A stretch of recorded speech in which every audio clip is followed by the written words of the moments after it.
RiverBend is working through its first full day of operations. With the grand opening, there have been a lot of firsts. First patient, first surgery, and the firstborn. And News Source 16's Nohe Lanigraf is live at the Springfield Hospital to introduce us to the proud new parents. Nohe? Well, Matt, with the new hospital also came new life, a 7-pound, 7-ounce baby boy.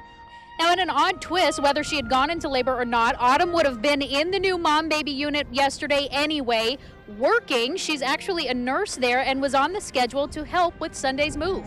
It doesn't feel like it's been quite 10 years since we did the whole transition and moved here, but every year around the anniversary of the hospital, everyone at work starts talking about that again, and because they know that he was the first baby here, so it's a birthday that I won't ever forget. A lot of planning that was going on in the late 1990s about a need for a new hospital. The Sacred Heart Medical Center University District, there were challenges in terms of just not enough room. It was time for either a replacement hospital, which was absolutely impossible with the University District. There was no way to stage that level of rebuilding of a hospital, because we're really landlocked at University District, so that was quite a challenge. So we really had to look for a new hospital site. We went through a very difficult time in the last 10 years, both in terms of the economy and in terms of healthcare in this country. So for us to have a high-quality regional hospital that not only serves this metropolitan area, but the whole southern region of Oregon is very significant. And to hire and employ over 3,000 people in this area in a time when we were having some really big challenges economically was very significant as well. So we have a lot to be grateful for. A number of us who were directors went on a number of site visits to help plan and build the new hospital. We went all across the United States to find the best practices, the most patient-centered care, to make sure that we created a hospital environment that was healing for our patients and families and caregivers, but also one that was of highest quality and safety. We brought teams together to help design the building and what would function for a nurse, what would function for a therapist, an environmental service person. And so the caregivers and the people that worked in that building got to help design the building. At the time this hospital was being developed, it was the second largest project on the West Coast. Hundreds of construction workers, of course, for the 33 months that it was under construction, years worth of planning and entitlements through the city, and all of the efforts that we went to lay out not only the hospital but the larger master plan of the facility. They were all really big thinkers, and they just kept thinking big. And when it came to fruition, she was very proud. We had to test the operating room. So on August 5th, we did 3 surgeries. Dave DeHaas was the surgeon, and everything went well. I was proud and honored to be chosen as the surgeon to perform the first operation. There was a sense of pride, a sense of accomplishment.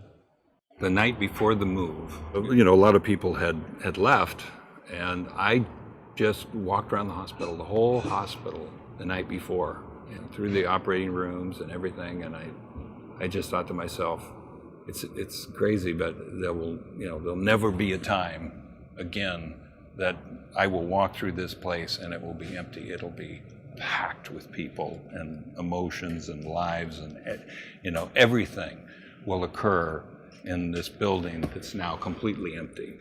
The big thing about Move Day is that it was a logistical feat, and I think we all remember that, because it wasn't just that we opened a new hospital, but we had a hospital full of people across town that we had to move to become inpatients here. And that meant that we used things like the National Guard and all the EMS facilities and had this major movement of patients in one day. I had been at Sacred Heart as a nurse since 1971. So I'd seen so many changes. I was so overwhelmed that day that when I saw those ambulances, realizing we were taking people that were really sick, that needed our care. It was a testimony to what people can do together that they can't do alone. It was like a miracle. I guess I'm still touched about that. We were trying to create a space that was welcoming, that not only to the visitor, not only to the patient, but to the caregivers too, that it doesn't look like a hospital, it looks like a resort. That kind of ethos was really part of the design of the facility. It went into the artwork that's here in the hospital, it went into all the structural design. RiverBend Hospital is probably the best art gallery in town.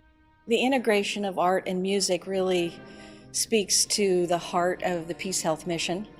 RiverBend is certainly is a beautiful example of the positioning of a campus on the banks of the McKenzie River, gives people a view of nature and allows them to rejuvenate themselves just by being here. And two, art on the walls is really more than just nice decoration. It was specifically chosen based on evidence that really makes people feel better. And in patient care, patients heal faster with less pain medication. But to have art and music meet them in a real special way, a unique way that art and music can do on a conscious level and sometimes an unconscious level to really feel better. That was part of the vision of it, really, was, healing being something that doesn't just take place when you take a medication or get a surgery, but it's something that is a spirit. We're very lucky to live here, I'll tell you that. I mean, this is just it's a world-class facility. And when I came here, I thought it was great, but before Riley was born, I had no idea about what really went on here.